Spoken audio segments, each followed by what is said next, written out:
I'm going to walk you through the afternoon very quickly. We're going to have two roundtable discussions. The first one is going to be on implementation. We have an amazing lineup to talk about Clean Water Act, and Mary Lou's going to be moderating that. Then we're going to take a break, an afternoon break, and then our final panel is going to be talking about toxics, emerging contaminants, and Clean Water Act. So let's get the panel on up.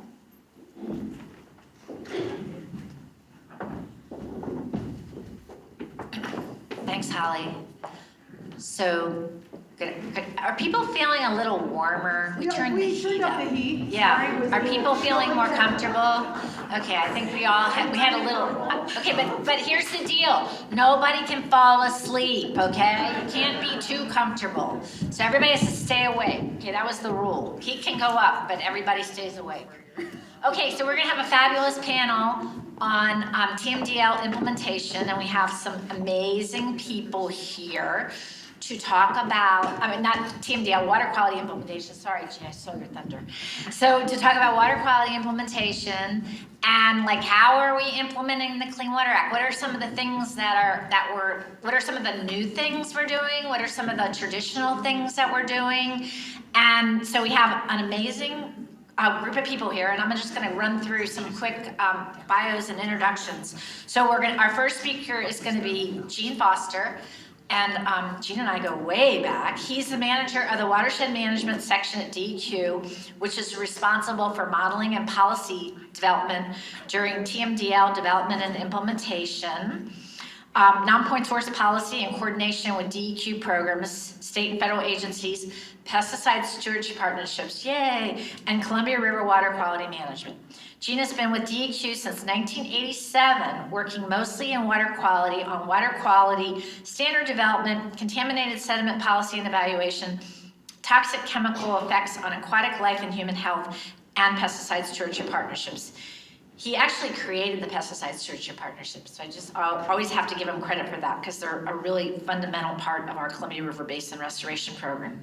He has been adjunct faculty at Portland State University since 1998, teaching and advising graduate students in the Environmental Science and Management Department, and he has a PhD in toxicology from Oregon State University and a BS in Fisheries and Wildlife from the University of Missouri. Okay, so then Gene's going to be followed by Rian Sallee from the Washington Department of Ecology.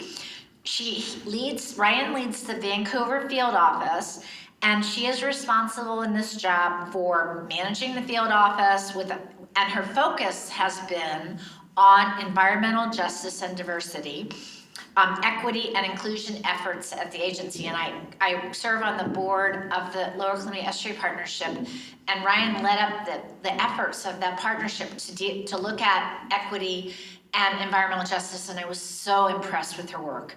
She previously worked in the water quality program in Ecology as a municipal stormwater planner. She represents Ecology as a member of the Governor's Interagency Council on Health Disparities. Before joining the agency, she worked for the state of Ohio on Lake Erie water quality policy, and she also serves as the vice chair of the board of the Lower Columbia Estuary Partnership, and she holds a Master of Environmental Science degree from Miami University in Ohio. And my one wonderful thing about Ryan is that I got to meet her parents last year, so that's exciting. And they were as lovely as Ryan is. So next one, Corissa Holmes. She's representing our municipal sector from the city of Redmond. She received her Bachelor of Science in General Science from Linfield University in McMinnville. She began her career in wastewater in 2005 as a laboratory technician intern for the city of McMinnville while she attended Linfield. Since then, Corissa has worked for the city of McMinnville over 2 different occasions, the city of Lake Oswego, and currently now at the city of Redmond. Her professional career has focused primarily in the public works sectors of operations, wastewater, and stormwater. For the past 11 years, Carissa's focus has been implementing EPA's National Pretreatment Program for the cities of McMinnville and Redmond. And since 2014, Corissa has also served on the Oregon Association of Clean Water Agencies, known affectionately as Oregon Aqua, on the board, and in a variety of positions, and she currently is the chair of Oregon Aqua. Okay, last but certainly not least is my amazing colleague, Michelle Wilcox, who works for EPA Region 10 out of our Washington office in Lacey, Oregon. Lacey, Washington. Sorry, Michelle. I just moved you. Michelle she is a team leader for our EPA Columbia River Basin Restoration Program Funding Assistance Program. So that's our program that provides grants out to communities and tribal governments, and some of the recipients of those grants are in this room, including Oregon Aqua. She has worked for EPA for a total of 10 years, and 15 years, she worked 15 years for the Washington Department of Ecology. She brings a deep and broad perspective to EPA's Columbia River Basin Restoration Program because of her combination of her previous work experience with grants management, toxic cleanup, natural resource damage assessment, and large-scale ecosystem restoration. Michelle has a Master's of Marine Affairs from the University of Washington and a Bachelor's of Environmental Science from Columbia University. So let's welcome our panel today, and I'm going to turn over the microphone to Jean.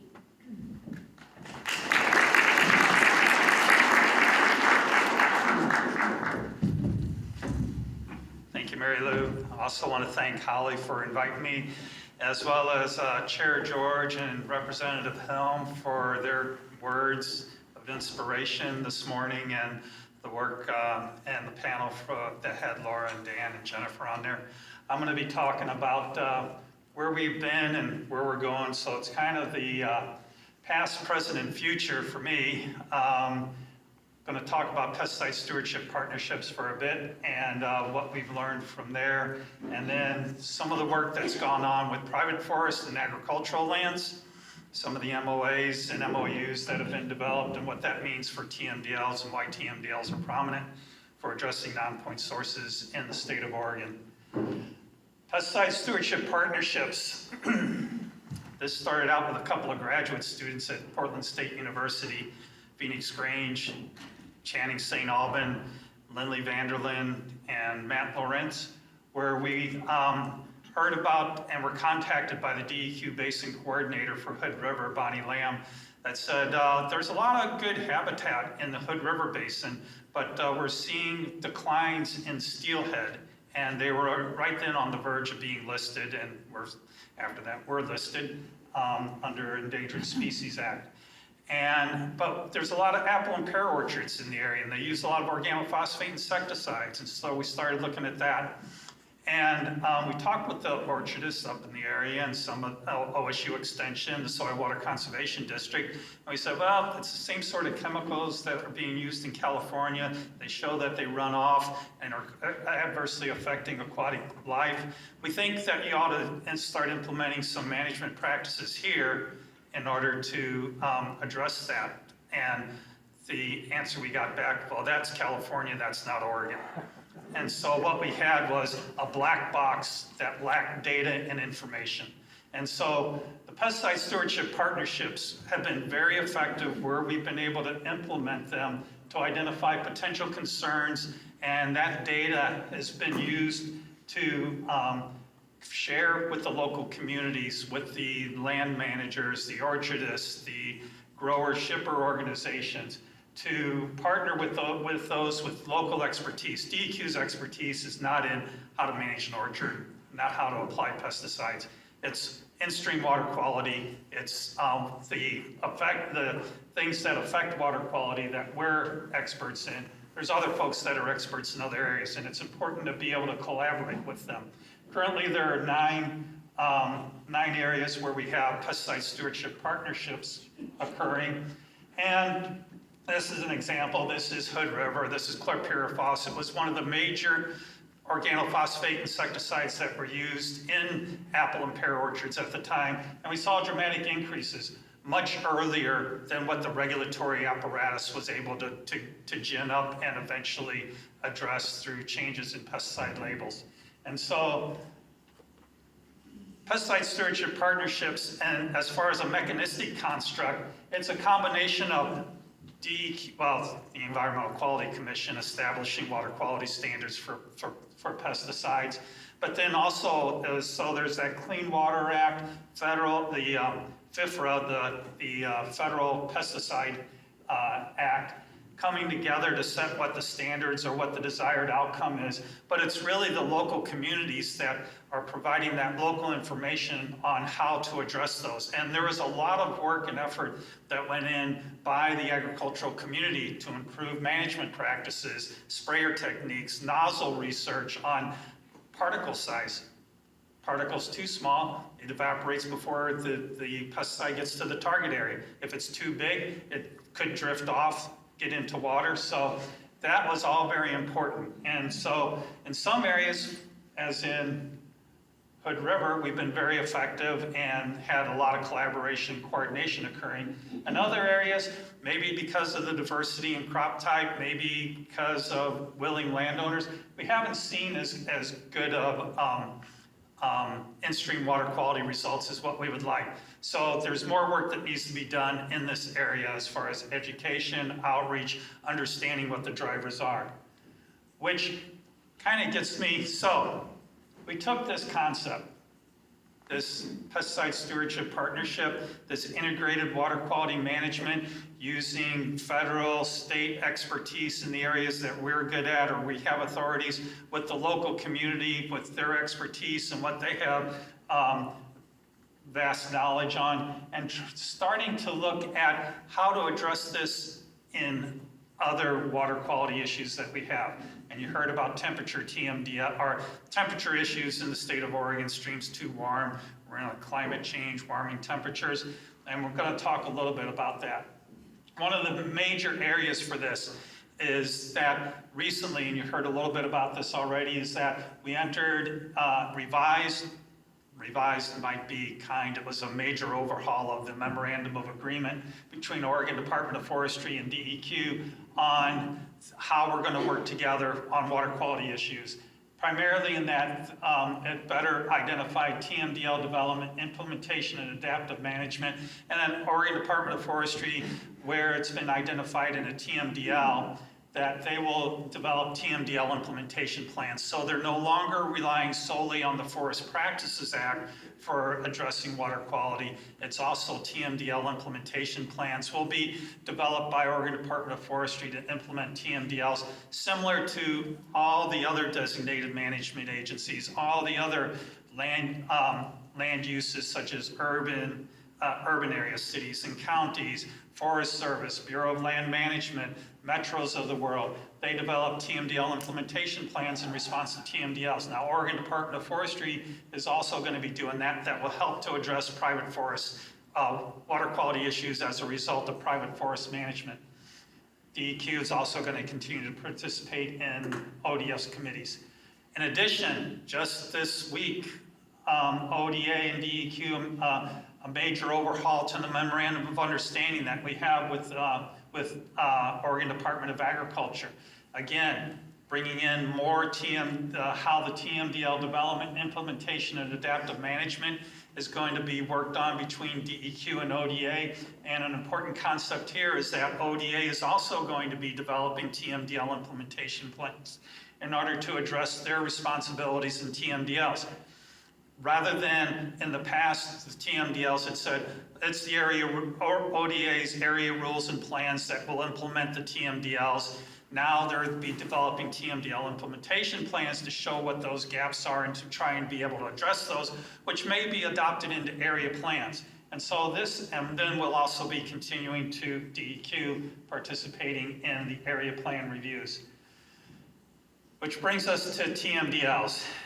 And TMDLs in the state of Oregon is our primary mechanism for DEQ authority for addressing non-point sources of pollution, land use and land management activities that are affecting in-stream water quality. And last year, the EQC adopted a rule for the EQC to be able to adopt TMDLs as rules to make it consistent with what was already in Oregon Revised Statute, ORS 468B. And on the docket for TMDLs to be adopted as rules are the Upper Uquina TMDL for DO and bacteria, DO being dissolved oxygen, the powder TMDL for bacteria, the coquille for dissolved oxygen, pH, bacteria, and temperature, and then also the Willamette and Sandy TMDLs, temperature TMDLs that are part of the court-ordered court-ordered temperature TMDL revisions that need to occur. These are over the next 6 to 7 years. It's going to touch most parts of the state, those revisions of temperature TMDLs. And with this, and so by having TMDLs adopted as rules, we're able to put into those rules what the requirements are for the various DMAs, including ODF and ODA for development of TMDL implementation plans. So this is going to be an important construct for being able, not just for TMDL development, but TMDL implementation specifically. And then along with that policy, rule, regulatory development, we've been also looking to technical analysis to help with our TMDL implementation. And this is a figure that was shared with the Upper Uquina TMDL Rule Advisory Committee. And what this shows is the shade gap. So the shade gap being what the current shade was at the time of analysis and what the TMDL identifies as what the shade needs to be. And why are we focusing on shade for temperature TMDLs? The lack of riparian shade is one of the primary drivers for warm temperatures in streams, along with complex channel morphology or simplification of channel morphology, hyperrheic flow, but lack of shade is one of the primary drivers. And what this is allowing us to do is to identify the difference between how much needs to be done in order to achieve it and where it needs to be done. Those different colors, the yellow corresponds to agriculture, all right? And the other colors correspond to private forests. So when we're talking with Oregon Department of Agriculture, we're able to say, there's a big shade gap in some of these areas that you have responsibility for. We'd like to see those made priorities for education, outreach, resource dollars going into those areas.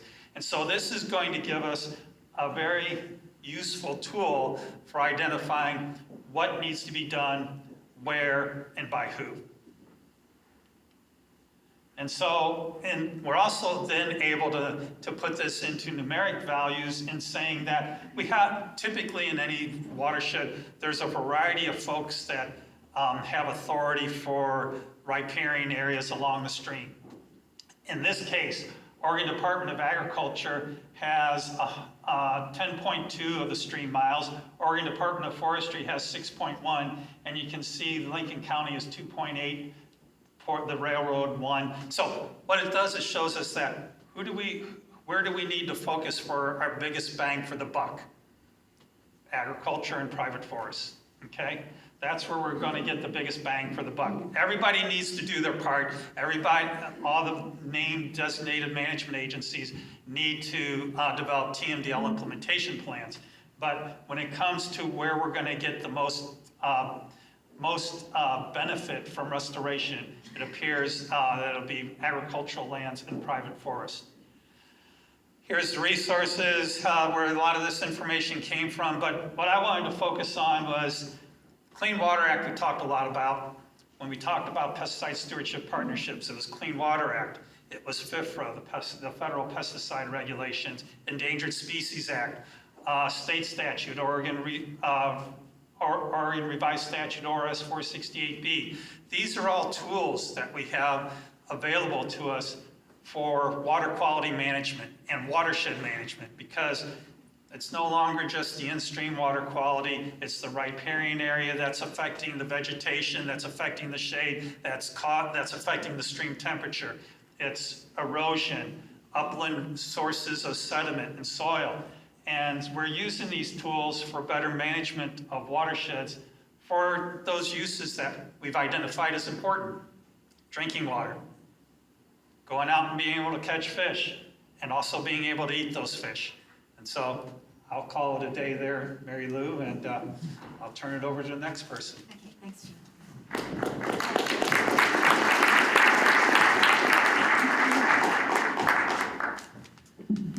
Hey y'all, thanks so much for being here today. It's really my great honor and pleasure to be able to share space with the folks on this panel and with those of you in this room. Thank you, Mary Lou, for my introduction. I am Rian Sallee, and I lead Ecology's Vancouver field office. Well, now we've really done it. There we are.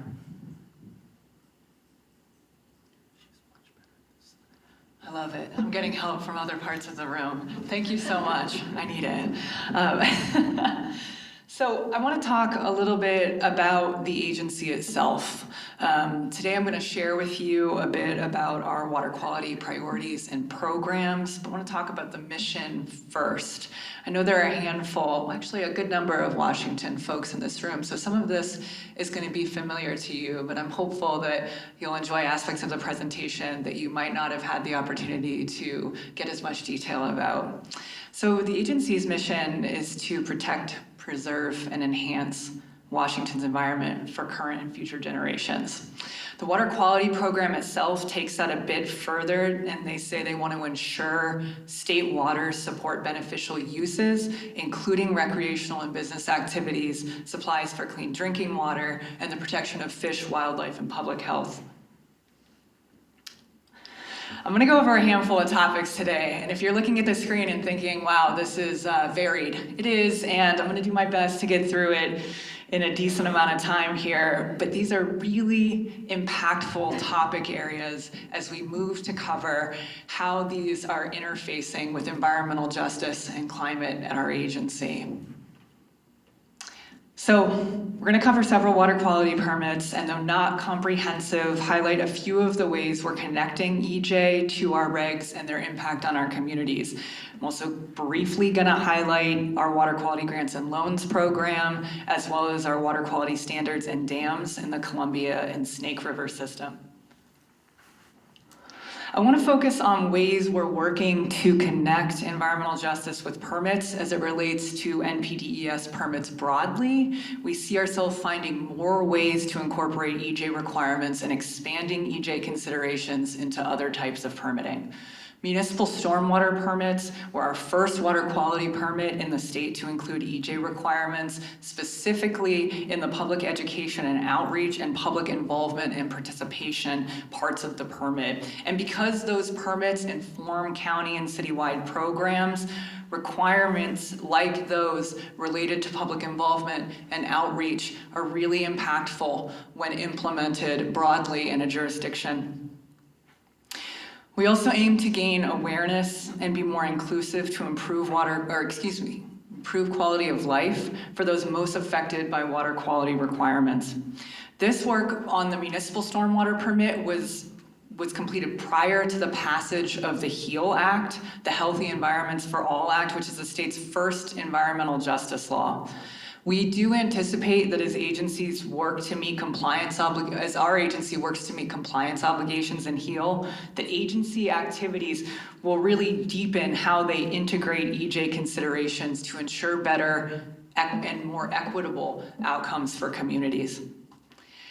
In our Puget Sound Nutrient General Permit, which applies to 58 wastewater treatment plants, we included planning requirements with an environmental justice component to identify overburdened communities and assess ways to mitigate rate impacts associated with future upgrades. We know that reducing excess nutrient pollution and building climate resiliency is an important step in protecting and recovering the sound for all of those who use it, who need it, who enjoy it. And we also know, just like the Columbia, a healthy Puget Sound provides critical resources, food and jobs to many people in the area and beyond. What comes to mind when I think about both the Columbia River and the Puget Sound is that Columbia River salmon feed Puget Sound orca, and this reminder of our interconnectedness grounds me in this work. What is happening related to EJ in these permits will inform how we move through reissuance for years to come. I'm going to talk a little bit about our statewide water quality work and the expansiveness of our permits. So we are working to expand our permit outreach, especially during reissuance, providing translated materials for some permits, reaching out to varied media outlets, and spending advertising dollars using translation services. We have taken a similar approach in our rulemaking work, going beyond basic required actions for translations with respect to language access. To get a sense of the scale of our permitting work, between 2017 and 2021, across water quality permits, there were 12,700 permittees and 10,200 inspections completed across permit types. In the water quality program and in certain other areas at Ecology, we are using EJ Screen, an EPA mapping tool, and the Washington State Department of Health's Environmental Health Disparities Map to prioritize inspections by assessing where they're being completed with respect to overburdened communities. We know that inspections improve environmental compliance of facilities, improve water quality in surrounding areas, and are good for our communities, but those inspections should serve communities equitably. So transitioning from permitting to grants and loans. Every biennium, we provide approximately $220 million in water quality grants and loans to local communities. That new number grew to $317 million in 2022 with the bipartisan infrastructure law funds. Local governments, state agencies, and tribes use this funding to build, upgrade, and repair or replace facilities to improve and protect water quality. As of the end of 2022, we have 520 active projects and $1.1 billion in state and federal funding under agreements at Ecology. Worth noting that EPA requires that states use a certain percentage of these funds in historically underserved communities, and that requirement is separate and apart from our state's HEAL Act requirements. The HEAL Act establishes a goal of directing 40% of grants and expenditures that create environmental benefits to vulnerable populations and overburdened communities. Justice 40 language is nuanced and refers to 40% of the benefits going to communities with EJ considerations, not directly 40% of the funds. So Ecology is engaged with EPA on this through a work group process and waiting to see some draft recommendations for that effort. And finally, I want to end by talking about dams and climate change. This is a photo of Bonneville, in case you're wondering. Our work is inherently related to climate mitigation. And as we do our work, it builds climate resiliency. Protecting and restoring salmon is a priority for Washington State. We must address the temperature issues on the Columbia River to provide cool, clean water for salmon. Dams and climate change are seen as the two major factors in the warming of the Columbia River. With that in mind, I want to share that all 10 dams in the Columbia River system, Columbia Snake River system, now have EPA NPDES permits and 401 certifications from Ecology. I am, of course, referring to Section 401 of the Clean Water Act. For the first time, these dams are required to describe how they will comply with state water quality standards with a focus on broad temperature impacts. In order to ensure temperature water quality criteria are met, we are addressing all water quality impacts associated with hydropower operations in our certification decision. We heard from and had conversations with several tribes leading up to our certification decision.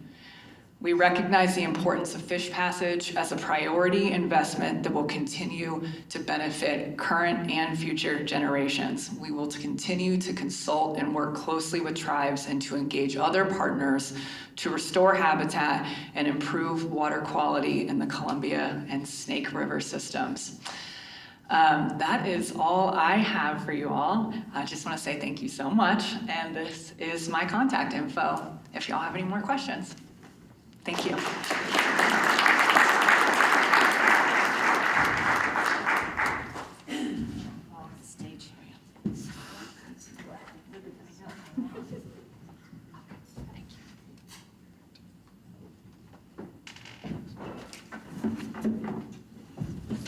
Don't show them my notes yet.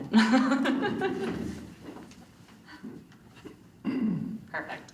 All right, well, thank you, everyone. I'm new to this type of audience, and so I was happy to hear that Holly reached out to me and linked with Kevin Masterson, who will be speaking in the other afternoon session. So as Mary Lou mentioned, that I work for the city of Redmond as their environmental program supervisor, and I also am the chair for Oregon Association of Clean Water Agencies currently. So prior to diving into the Redmond Wetlands Complex, which is going to be the main portion of my presentation, I'd like to first highlight Oregon Aqua's perspectives of the Clean Water Act. As we all are aware, the Clean Water Act has worked great for establishing standards, limits, and for basic pollutants in wastewater, such as bacteria, viruses, and solids. Wastewater treatment plants are quite effective at removing these conventional pollutants. However, many of the thousands of toxic pollutants that have been used in society for decades are not well suited for conventional treatment processes. And many, like PFAS chemicals, are specifically designed to be forever chemicals. They are persistent and they accumulate in the environment. Treating these pollutants at local wastewater plants is not feasible, and even if it was, it'd be astronomical in cost. Instead, toxic chemicals are best addressed through source control and source identification, reduction, or elimination. This calls for different approaches than the standard application of numeric limits in wastewater discharge permits. Local governments need to do their part through implementation of industrial pretreatment programs. Unfortunately, the pervasiveness of PFAS and other toxic chemicals in society call for greater emphasis on removing them from the waste streams at the source. EPA, as we talked earlier with Dan, he said it has the tools to regulate the toxics at the source, which is more effective, efficient, and equitable, as opposed to imposing the economic burden of toxics that were created by these private industries and trying to have the local community remove them when they don't have the technology or the capability to do so. Other pollutants of increasing concern in Oregon include temperature and nutrients and call for solutions that optimize public investments in sustainable strategies. Strategies that are more affordable, produce the best environmental results, and support community adaptation and resiliency in the face of climate change impacts. These include sustainable resource recovery strategies such as land irrigation and other water recycling, projects that restore floodplain functions and the development or enhancement of natural infrastructure systems like wetlands and riparian areas. So the City of Redmond's Wetlands Complex is an example of a sustainable solution that not only meets its growing community's needs for wastewater capacity and permit limit requirements, but also gives back to its community. So today, the main focus with the Redmond's Wetlands Complex that I'm going to go over is the driver behind Redmond expanding the water pollution control facility. Why is Redmond relocating its treatment plant and then designing a facility that is affordable, scalable, adaptable, and beneficial? So the main driver behind expanding the City of Redmond's wastewater treatment plant is population. The population of Redmond and its surrounding areas has significantly grown since the year 2000, when the last major water pollution control facility expansion took place. Portland State University's Population Research Center released a memo on November 15th, 2022, and Redmond was specifically identified along with the cities of Bend, Beaverton, and Salem, which are significantly larger communities, which all experienced an increase of over 1,000 residents during the fiscal year 21 to 22. The population of Redmond and its surrounding areas is expected to continue to increase, and as such, the need for an expansion, I'm on the wrong slides, folks, I'm sorry. There we go. A need for an expansion of the treatment facility is vital to serve the anticipated growth. So, our first the plant was built in '76. We had an expansion in 2000, and as you can see, our population is significantly growing, and our goal for this new plant is to buy us about 50 years and to get us to 2045 with a population of 54,000.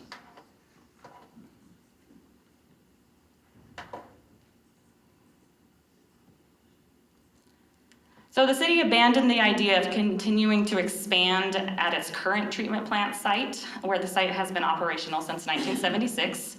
This site only has 30 acres of available land surrounded by canyon walls and in the middle of a residential housing.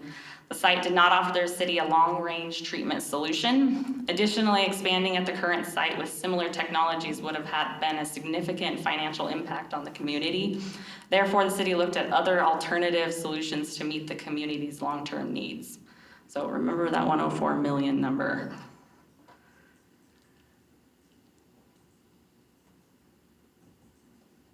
So, and instead, the city landed on a lagoon and wetland system as a preferred treatment system alternative, named the Redmond Wetlands Complex. The complex is currently in the 60% design phase, and the plan is to relocate the city's main wastewater treatment plant from within city limits to 3 miles outside city limits, where the city currently repurposes and discharges all of Redmond's treated wastewater effluent and biosolids. The total project cost for this new design is estimated at $70 million. The current treatment system can treat 2.8 million gallons a day, and with the relocation and expansion, we will be able to treat 4.6 million gallons a day.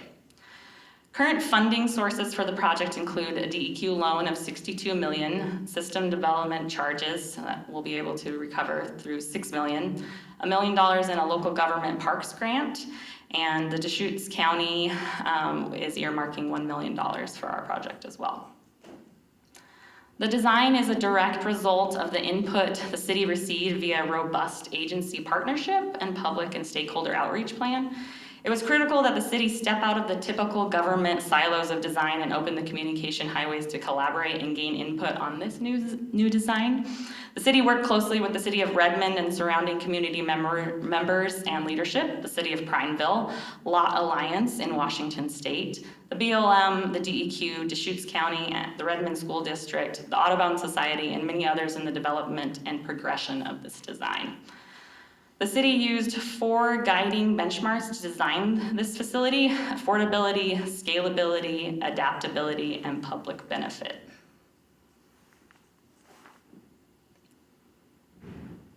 So here's a map, and you can see the city limits were at Redmond, and that arrow points to the top of this dry canyon that looks like a river, but the Deschutes River used to run through there, but no longer does. So we have this dry canyon, and at the end of that is where the water pollution control facility treatment plant is located. And when it was built in '76, there were no houses on that canyon wall. And so houses started expanding as Redmond's population grew, and so then the community surrounded us there. So we are planning to locate to that project site out there, which is where we recycle our effluent and biosolids and land apply to grow hay and have a irrigation system for pivots and everything. So that's the current site of that part of our solution. So affordable and scalable. Constructed wetlands are increasingly receiving national attention for wastewater treatment and reclamation. They have proven to be a very effective method for the treatment of municipal wastewater. They are a sustainable, cost-effective treatment solution that can be easily operated and maintained. As mentioned previously, the current treatment plant site did not offer the best for long-term treatment solutions. 3 miles north of the current site, the city owns and operates a 600-acre irrigation and biosolids complex. The complex has been used for over 40 years to dispose and repurpose effluent and biosolids and has an active recycled water and biosolids hay farm. The city is working with the BLM to acquire an additional 600 acres to further expand the footprint of the wetlands complex. This site offers the city the best long-range opportunities well beyond the typical 20-year planning period to treat and dispose of wastewater while also offering the most cost-effective and sustainable development opportunities. The lagoon and wetland system is highly adaptable. The town of Terrebonne to the north of Redmond is currently looking for a wastewater treatment solution. The community has been impacted by a significant number of septic failures. The Redmond Wetlands Complex was deemed the lowest cost solution to resolve Terrebonne's system failures, and they are working closely with Redmond to connect the Redmond Wetlands Complex to create a regional solution. The wetlands complex also offers a simple and cost-effective solution to adjust to future regulatory changes or recycled water demands. And besides wetlands are already being a green and sustainable treatment solution, the city is also incorporating solar, electric vehicle charging, green construction features into the design. And as technology changes, the complex can have additional green design elements incorporated to further its sustainability and resiliency. Beyond just serving the community's wastewater needs, the city chose to incorporate public amenities and education design elements into the complex. 10 miles of passive recreational trails, a picnic shelter, and pathway benches, bathrooms, public parking, a water conservation demonstration garden, wildlife viewing areas, and platforms and educational loops have all been incorporated into the design. The educational trail system will focus on water resources, wildlife, and cultural history.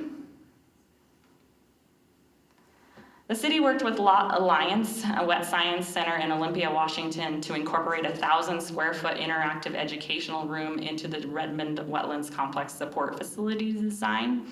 The support facility will offer visitors and community members the opportunity to learn about water resources and careers, water conservation, and wildlife. Additionally, the city is working with the local school systems to build curriculums around new complex to offer environmental science education opportunities for youth in the area.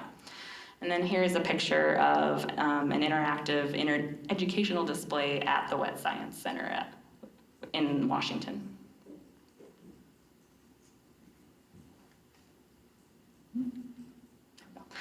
Here's a rendering of the administrative building that will house the city's wastewater staff and the Wet Science Educational Center on that end.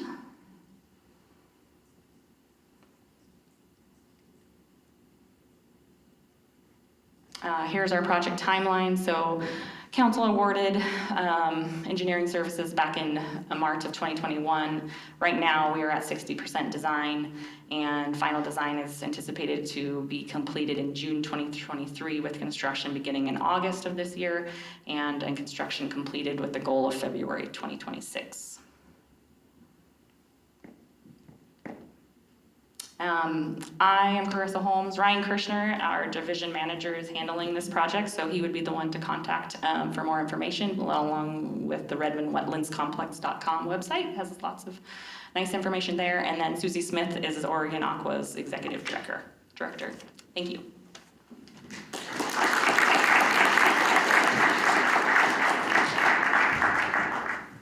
Okay, Michelle.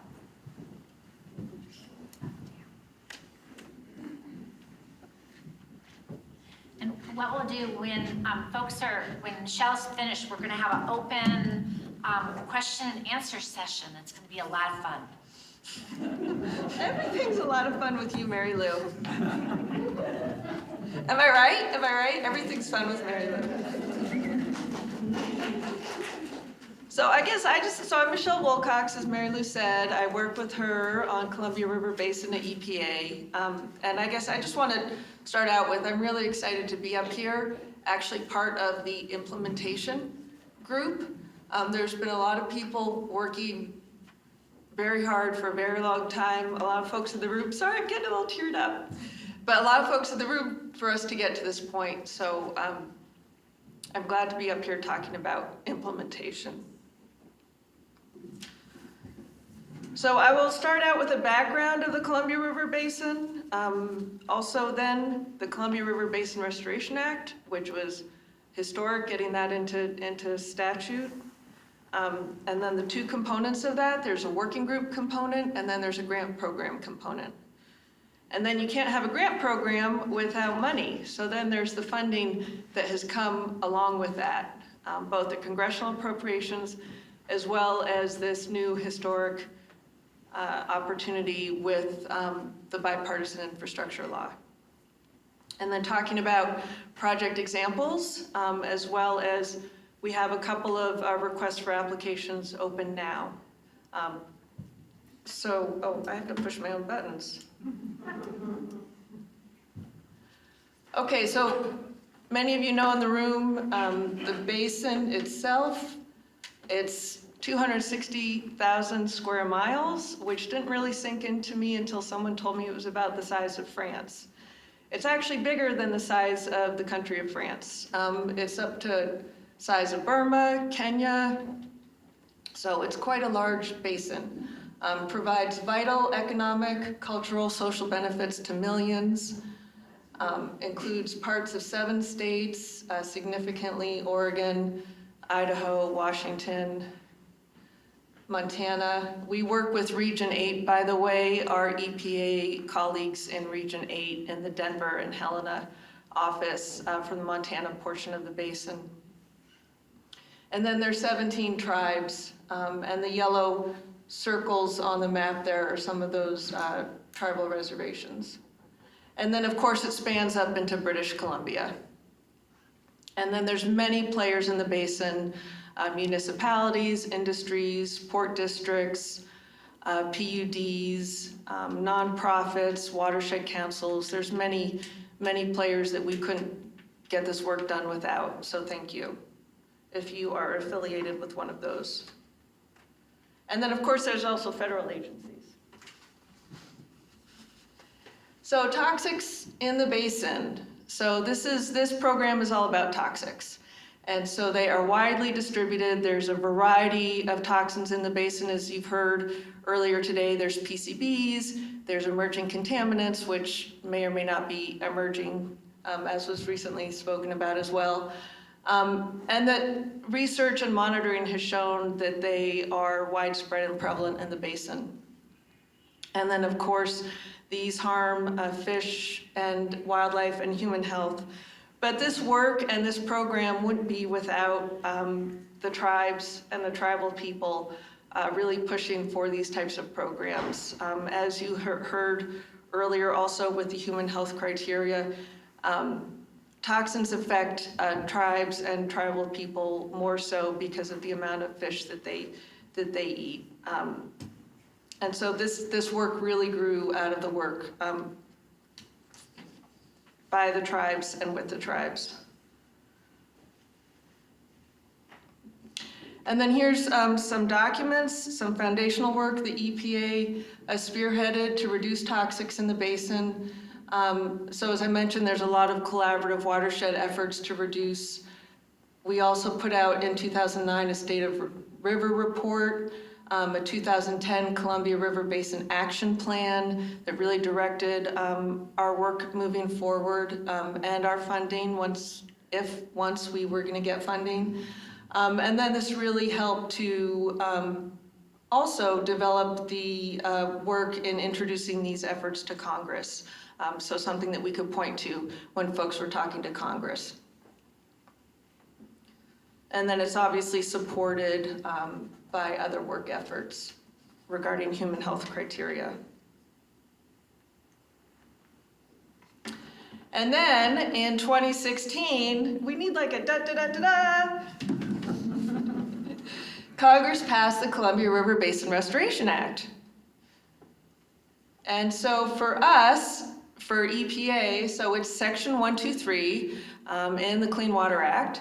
And it directed EPA to do 2 things. One is to establish a working group, which some of you are on our email distribution list. And if you're not, please come see me or get a hold of me or Mary Lou, and we will add you to that list, which is a representatives from states, tribals, tribal governments, other entities. I'll talk about the working group next. And then also it created the grant program, which is to support voluntary actions, and it's a competitive grant program.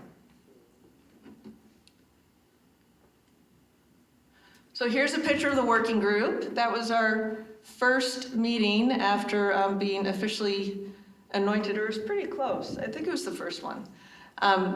And so as you can see, that some faces are here today in the audience. And again, the goal of the group is really to share information and to collaborate across the basin. It is such a huge expanse geographically, but also in terms of the issues and the needs in the different portions of the basin. And then also to share strategies to reduce and identify new toxins in the basin. So we meet about every 6 months, and we're moving away from virtual to hybrid, and there's about 300 folks that are in that are on that list and invited to participate. 400? We're up to 400 now? Woohoo! We're up to 400 now. And we just had our first in-person meeting not too long ago in October. So we meet about every May, October, and it's open to the public, so anyone is welcome to come.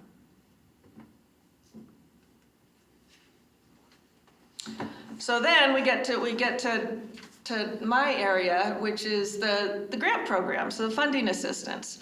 So after the act passed, we started getting some money from Congress, congressional appropriations. The first one was about $1 million, second year was about $2 million, so we were able to go out for requests for applications. And for the first year in 2020, we gave out 14 awards, and they were different entities around the basin, different areas. About 7 of them were monitoring. And then in 2022, we were able to award 25, and we got a bump up from the bipartisan infrastructure law money, so I'll talk about that next. But I want to pause here for a moment and talk about the types of projects. What you'll see there on the map is the stars representing the locations of the projects, but then also the types of projects. So what we are allowed to do under the Act in terms of the grant program is all these efforts are to reduce toxins. But you could do that through eliminating or reducing pollution. You could do that through cleaning up contaminated sites, small-scale contaminated sites. You could do that through other improvements to water quality. You could also do that to monitor by doing monitoring and evaluating trends. So there's a lot of areas in the basin that maybe don't know the extent of the toxins or the types of contaminants that are in that area, and so you do need to get some monitoring done first before you can identify actions to reduce toxins. And so we acknowledge that, and the statute acknowledges that.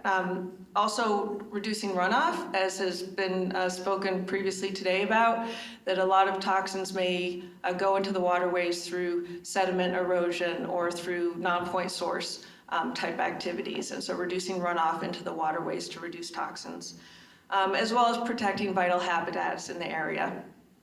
And then outreach and education. None of this would be possible without educating the communities in the area.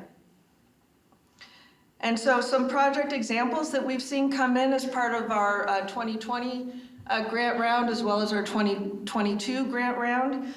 So we've seen quite a few of implementing agricultural best practices and providing technical assistance to farmers, for example. So working with them on improving their technologies, doing spray drift improvements, or maybe applications, helping them with, refining application amounts.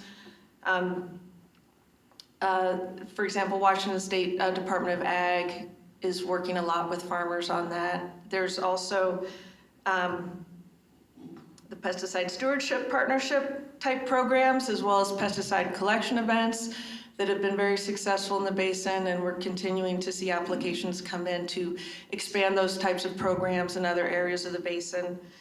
Creating or partnering with voluntary certification programs that use industry best practices. So for example, if you're familiar with names such as Salmon Safe, third-party certification, working with growers on how to implement organic practices and keep some of those toxins out of the waterways and out of the salmon, as well as EcoBiz. So that's working with smaller entities in urban industrial areas, residential areas, and working with them as well. So a lot of these voluntary programs, third-party certification programs, and then also some are developing pollution prevention programs. Safer Choice, for example, is something that we are seeing being used more in the basin, as well as providing associated training programs, so alternatives to certain traditional chemicals, and then providing training programs on how to use these alternatives. And then also installing green infrastructure, so stormwater rain gardens, slowing down the speed with which the water reaches the waterways. And through that, you can get better filtration, and so that the water that then goes into the waterway is cleaner. So working with folks on green infrastructure, rain gardens, for example, we have some right now is in Port of Vancouver with the Gradix boxes. So working with that, some of the runoff from their roofs, the roofs are metal roofs, and so these Gradix boxes sit at the mouth of the gutter, and they basically filtrate what's coming off of the roof. And then we also have quite a few grantees that are doing outreach and education materials. And some of that is directly related to getting out into the Latinx communities or some of these traditionally underserved communities that maybe aren't aware of what's happening in their waterways or what they could do about it. So creating educational materials K through 12 or creating bilingual materials or multilingual materials.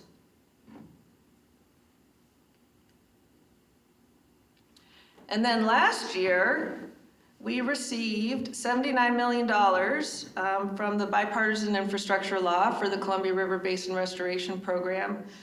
And so that is a real game changer for us. This is a historic opportunity to really get some good work on the ground out there that folks have been visualizing for a long time. And this support will be for about the next 4 to 6 years. And it allows us to prioritize support to the tribes and other communities that have an increased risk to toxics exposure.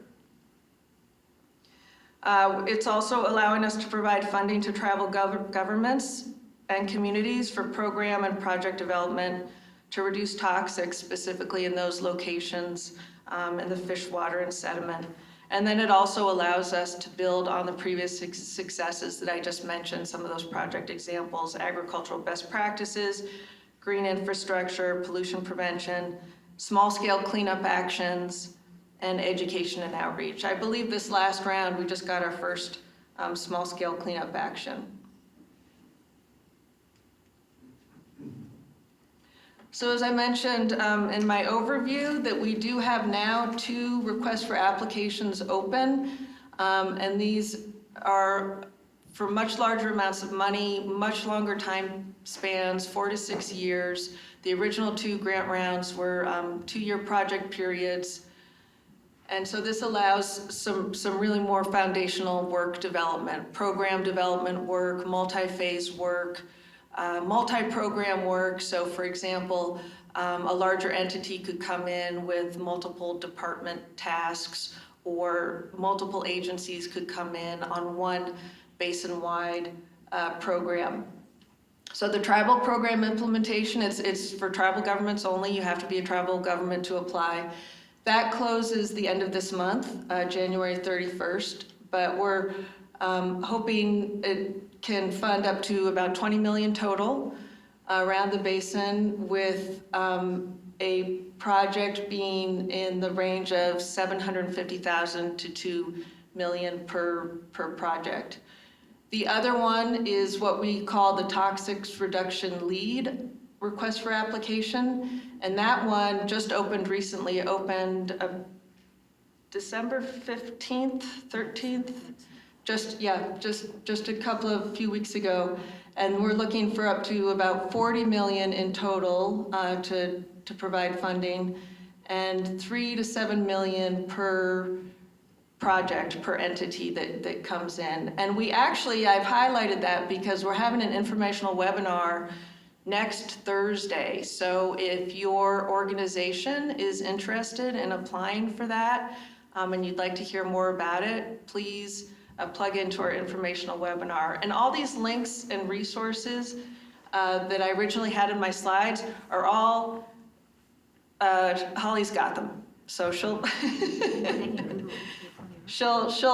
put those out. And yes, you can Google EPA Columbia River, and there's a link from that, EPA/Columbia River, and there's a link from that to our funding assistance page where all this information is. And then within the funding assistance page is a link specifically to the tribal RFA or to the toxic reduction lead RFA.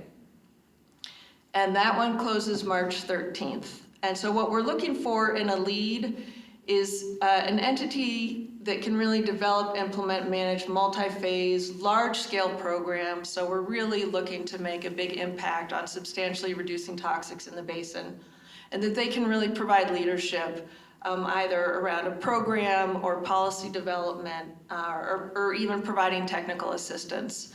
And that they would be capable of awarding and managing sub-awards. So we're expecting partnerships with that and developing partnerships. And then also they would be participating in our working group and providing periodic updates at our biannual or semi-annual meetings. That's a typo there.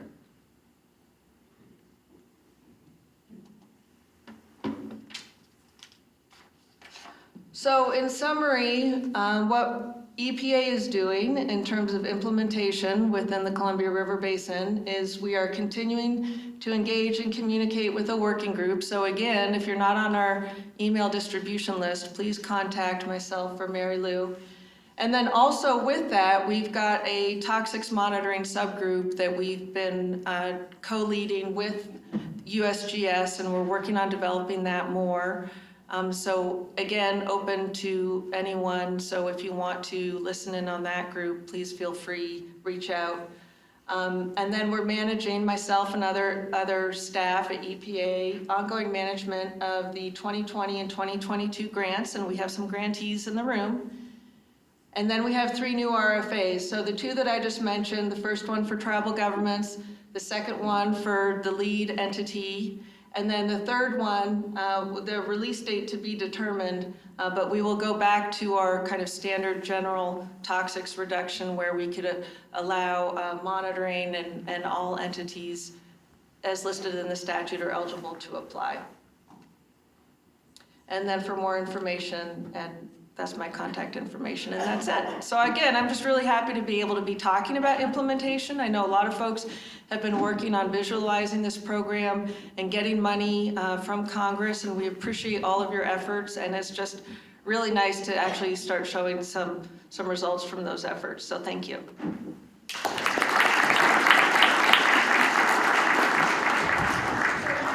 I just wanted to add one thing. I just got a notice on my phone from Environmental Law 360 that the EPA on Monday fired a starting gun for communities around the U.S. to get a piece of $100 million in environmental justice grants that Congress approved last summer. So what did Dan say? People getting drunk on all of this? A lot of money. And if you're on our 400-person mailing list, I sent an email about that on Monday, and I had all the information. There's 3 different types of funding streams for the environmental justice money. It's a gigantic opportunity. It's amazing.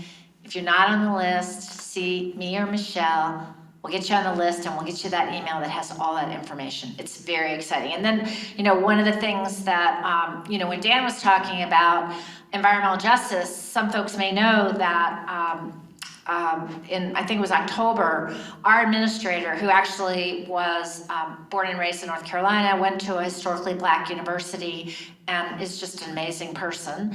He elevated our Office of Environmental Justice, and now it is a standalone office like the Office of Water or the Office of Air, and it's a standalone office that comes directly under the administrator, and he is just like front and center, really pushing for addressing environmental justice issues at the agency. So it's a very exciting time for us to make up on the hundreds of years of inequities and try and bring more balance to our country. So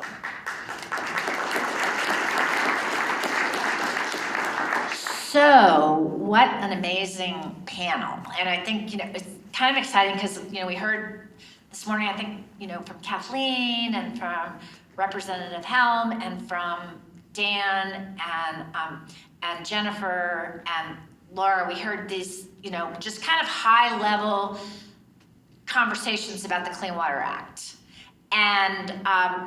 And what we just heard was like, well, here's like, it's like the heart and soul of the Clean Water Act. So here are things, and it was such a really incredible variety. We had the TMDL implementation perspective, you know, the negotiations that Oregon's having with Oregon Department of Agriculture, Oregon Department of Forestry, to, you know, to address these non-point source issues that we know are sort of like front and center on water quality problems. We heard about the really amazing work that the state of Washington's doing to integrate environmental justice into their water quality programs. We heard about this fabulous and creative and very innovative, but maybe, you know, kind of like, you know, kind of common sense approach that the city of Redmond is taking to treating wastewater through the development of this wetland complex, the Redmond Wetland Complex. This also can incorporate environmental education. How exciting is that? And then we heard about this fabulous grant program that EPA is doing to actually implement just a wide range of practices around the Columbia River Basin to reduce toxics. So we, pretty, like I said, it's the heart and soul of the Clean Water Act, what we just heard, you know, this wide range. So what questions do you folks have for these amazing folks here? And I have some questions too, so we'll have a little competition to see who has the best questions.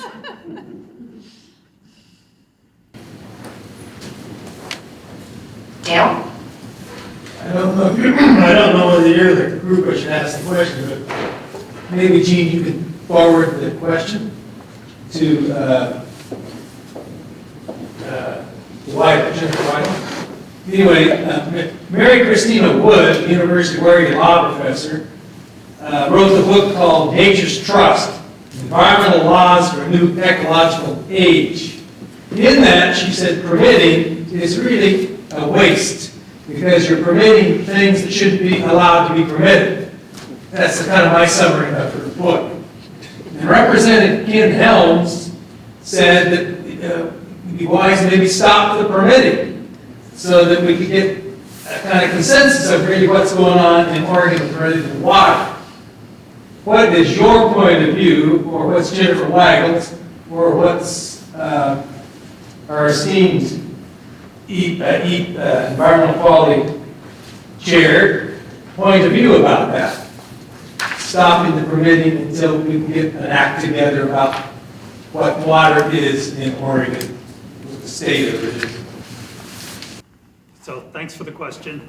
Haven't read the book Nature's Trust, but my take on what Representative Helm was saying is that he was focused on water quantity at the time, and I was thinking that when he was talking about stopping the permitting, it was new water rights that were coming in for over-appropriated water uses. As we heard from Chair George and Representative Helm and Dan and Jennifer and Laura, is that the Clean Water Act did set out a goal for elimination of point source discharges. However, I've been working surprisingly for an environmental regulatory agency for many more decades than what I had planned on originally. And what we have as far as our authorities is what's in the Federal Clean Water Act and what's in our revised statutes. And so I think for right now, what we have is an NPDES permitting system that we're obligated to implement until a different regulatory construct comes into play. But it was my take on Representative Helm's comments about stopping the permitting was that was on water rights, but I could be mistaken about that. Thanks, Jean. David, I think you had, no, wait a minute, I'm sorry, the gentleman in the blue shirt? Okay. Thank you for being here, thank you for having me. I am trying to pick which one to ask. It's about the NPDES permits for the dams or the NPDES permits for the Cool Hay Farm with the wastewater treatment plant. I guess I'll do that. Does the hay farm have an NPDES permit? So no, it's a water pollution control facility, so it has a WPCF permit because we don't discharge to surface water, we do underground injection. And then if that water were to make it to the... So it does go to groundwater eventually, so we do have a permit for that. Is there like monitoring? Yes, where's groundwater monitoring? Yeah, groundwater well monitoring that we will, and that we are part of this new wetlands complex. Is there additional wells going in that DEQ required for us to install in certain areas to make sure that the groundwater is being protected? Are the natural fish lagoons lined, or are they just open? They will be lined, yes. And then what about the dam NIPD's permits? What do they do? Like, what happens if the water's too hot? Do they stop producing power, or? You want my help? Okay, so the permits that were, that EPA, we just issued permits for the lower snake dams and the lower Columbia dams. They're actually permits that came out of settlement agreements between Columbia River Keeper and the Corps of Engineers, and they related to oil and grease discharges that came out of the operation of the dam. There had been innumerable spills, maybe 200 spills over a pretty short period of time, and I believe those settlement agreements were negotiated in 2015. And so then what happened is, because we have EPA's permitting authority in the state of Washington for federal facilities, we issued those permits. And then under Section 401 of the Clean Water Act, the state of Washington has a water quality certification authority.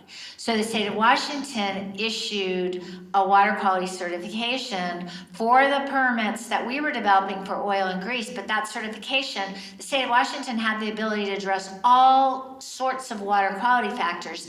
And since, this is a very complicated, I hope everybody's following me. And since EPA had just finished a Columbia River temperature TMDL in 2021, where we actually signed load allocations for temperature to dams and also to climate change, the federal dam agencies had been identified as sources of temperature impact, and the state of Washington took the opportunity in their water quality certification to address water temperature as a part of their certification. Does that make sense? Okay. Sorry, it was kind of a long answer. Is that okay, Ryan?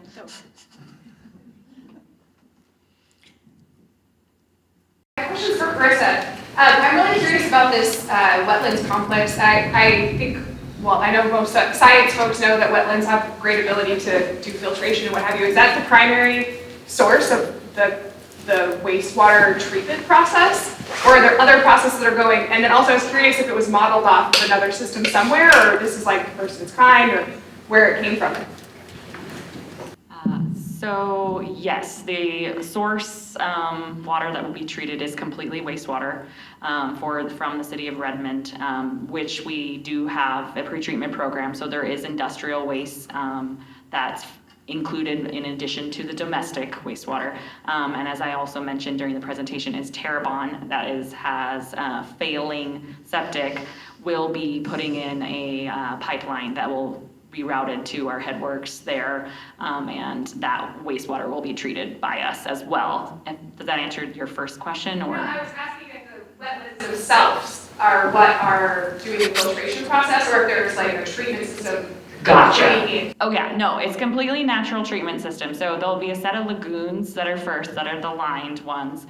And then from there, it goes into more, and so those lagoon systems are aerated. And so you're growing your microbiology in that part of the system. Then from there, it's a series of wetlands. And so we'll have treatment wetlands, and it'll go and it'll, channel, and that's where those trails and educational centers and everything will go along.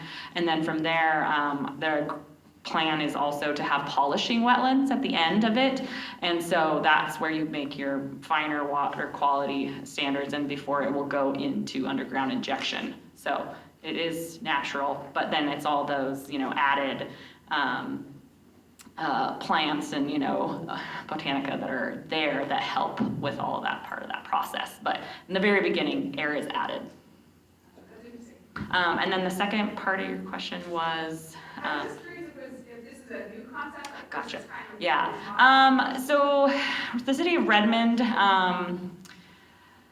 we received a new wastewater division manager, and he had know of this type of study and stuff. He came from California, Sonoma Water Valley area of California. And so this concept does exist across the nation, but the city of Prineville, a small community outside of Redmond and in Central Oregon area, was like the first one in Oregon, I believe, and has received national recognition to do this. And so it took them, and this is where the EPA, and maybe my answer to a question that Mary Lou may have for me, is 10 years to get this process, completed because of the regulation of like, no, what do you mean you're putting wastewater on the ground, and treating it in a natural wetland system versus a mechanical, high energy, high, intensive concrete structure that, that we have proven that way works. And so it was a very challenging challenge for them. But fortunately, we have, worked with them closely to be able to know where the pitfalls were and say, okay, this is who we need to contact ahead of time. And we've, that's been the great part of this, is we've brought everybody on board ahead of time and making sure that everybody's on board to be able to move forward with this project and say so we don't have those roadblocks later.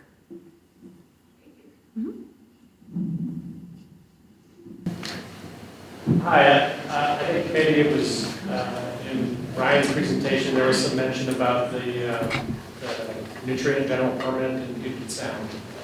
And I heard from the earlier speakers a couple of other references to that, which I think ties in a lot of different elements that we've been talking about around citizen enforcement, around some of the trade-offs with point and non-point source pollution, and trying to recognize what the limits of end-of-pipe treatment can be to address, a really significant environmental need. I guess I'm curious if you all can crystal ball for us a little bit as to whether you would see a similar sort of process emerging in the Willamette Basin at some point in the future, and what the implications of that might be. Well, I thought that was going to Ecology, but then it turned and came to Oregon, so. Well, crystal balling, huh? So I know that in the recent past, we've been taking the approach that we have water quality standards for dissolved oxygen and pH, and many times those are affected by nutrients. And when we're seeing problems with those or not meeting standards and listed on the 303D list, then we do a TMDL. At that time, we identify what the either phosphorus or nitrogen combination of those need to be in order to be able to achieve those standards. We're recently having more discussions about being more proactive with a nutrient strategy and how we might address things more proactively. Applied for a grant, I think, from EPA in order to fund some work in order to start working on that. I do think that there's things that have been going on in Washington with Puget Sound, other parts of the country that we could look to for ideas on what we might incorporate for the state of Oregon and the Willamette Basin, considering the amount of population and significance of the valley. But I also think there's also some ideas that have been kicked around for a while that may be even more innovative, that Ken Williamson, who was a former EQC member, OSU chemistry, engineering professor, shoot me if I say chemistry. Engineering. Engineering. It talked about our wastewater treatment plants have this tremendous sewer system where we're collecting waste. Well, it's waste until we're able to put it in, make something useful out of it, and then it's a resource. And so there's ideas out there about how to reclaim this. Part of it is, well, Clean Water Services has a facility for reclaiming phosphorus because of the phosphorus TMDL. It's actually a pH TMDL that had phosphorus as a allocation. They're removing phosphorus from the Durham wastewater treatment plant in the Rock Creek, and they're taking that phosphorus and turning it into fertilizer. Well, we've all heard that in some cases, fertilizer is getting pretty expensive or maybe hard to get a hold of, and maybe wastewater treatment plants are going to be sources of phosphorus for local agricultural communities. Could be one aspect of that. So the nutrient strategy and what's going on up in Puget Sound, I think, is a component of that. We're looking at these things, and I mean, we only have enough bandwidth to do a certain amount, but I think nutrient and learning from our neighbors is something that we're interested in doing with an eye out for the future. Did I even come close to answering your question? Other questions? Yes? With regard to the Redmond plant, you said that was in a dry creek bed, right? And so that was not an existing wetlands area. No, and so the dry creek bed is actually where the existing class 4 mechanical plant is at. And so we are relocating from that because we have 30 acres in that spot. And it's like, okay, we can add a third orbital oxidation ditch and another secondary clarifier and, contact basins for our chlorine treatment. But then that buys us, 20 years and we're doing this again, and that cost us, $104 million or whatnot. And so it's like, no, let's look further. We have already owned this land, unlike other communities that have to then purchase the land. And so let's go out there. And so part of our master plan long ago that wasn't remembered, I feel, said, hey, go out there. And so that is the plan. So because we already irrigate, with our effluent to do hay and crops out there currently, we already have the pipeline that's going out there. So we are adding an additional pipeline so we could have possible future reuse, recycled water come back to town. But otherwise, the wastewater will go directly out there and then, hit the new system of the lagoon system and then wetlands and beyond. Did you do endangered species studies to look at migratory patterns and the impact that adding a bunch of water in a relatively dry area would? Yes, and that is happening right now in environmental study, and the Audubon Society is partnering with all of it, and they are actually quite excited. And we are receiving a, I believe it's through the Department of Interior and trickled down, a wetlands grant for $3 million is what we're be applying for. So wish us luck. So I have a question for Ryan. Okay, Ryan, so you just presented a very progressive environmental justice strategy for Washington Department of Ecology. It's very impressive. So what is the vision of the state, say 5 years? What will you accomplish? What is the state expecting? What is Washington Department of Ecology expecting to accomplish in 5 years with this strategy that is not in place right now? All right, y'all, so Mary Lou gave us some of these questions in advance, and I'm better if I can think about these things and write them down. It helps me process what we're doing. Microphone, I don't think it's working. Is it not working? Here, you want to switch it? Sure. It works for you, that's so wild. You're like, EJ. All right, so I wrote this down, so bear with me, and then I want you to ask me about it, because then I can go off the cuff, but I'm a little better if I can think about these things and process them. So, thanks for your question, Mary Lou. So the principles that guide the state's HEAL Act are that as we work to build a healthier environment, we have to make sure that communities are not overburdened by pollution. That is just a baseline understanding. We know that that is not the case now, but it is the guiding light. And so as we consider that, we have to think about how we're going to eliminate environmental and health disparities. So in response to HEAL, and as required by HEAL as a cabinet agency, we will be ensuring that environmental reviews, funding decisions, and permitting decisions identify and address those health disparities. So, and as part of HEAL, we have to track and measure those things. I would love to see environmental justice broadly understood as a as a focus of our work, as a central focus of our work at the agency. And I also want to see it guiding our priorities and where we focus water quality improvements and funding.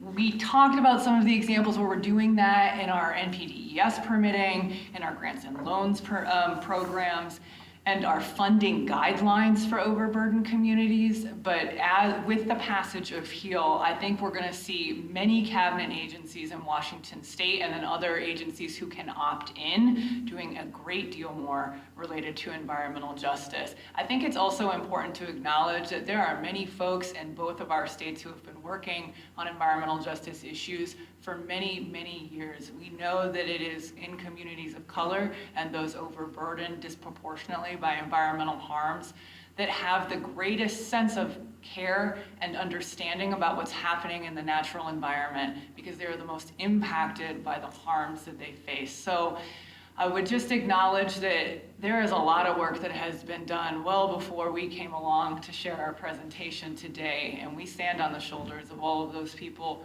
who fight in communities to have these issues raised and elevated at the state and federal levels. So, Thanks, Ryan. I thought that was very well put. I didn't know if anybody, you asked for if people needed to understand it better to ask you questions. Yes. So does anybody need a clarification? I thought it was very well stated.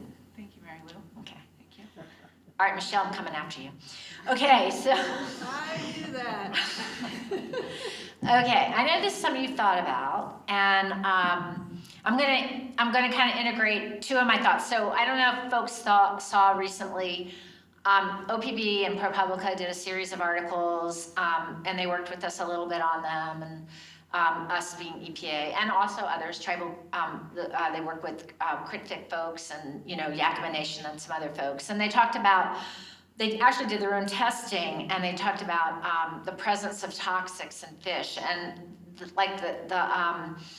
the evaluation that they did basically said that tribal people were really exposed to toxics. And one of the things that they were kind of pointing blame at for EPA is that we were not doing enough monitoring. I mean, we have done some monitoring, but we haven't, until the Columbia River Basin Restoration Program, we really haven't been given funding from Congress. And the funding that we've been given is through the grant program, and we're under obligation to have those grants be competitive. So we're trying to build a monitoring program through a competitive grant program. So the question I have for Michelle is when, with this combination, this influx, and we just received, Michelle might have said this, our budget, the omnibus bill that just was passed, gave EPA $3 million in congressional appropriations, which was a $1 million increase from our FY22 amount of $2 million. And so with the congressional appropriation funding, and then also with the bipartisan infrastructure bill, you heard from Michelle, we're going to be putting a lot of money out in communities for toxics reduction.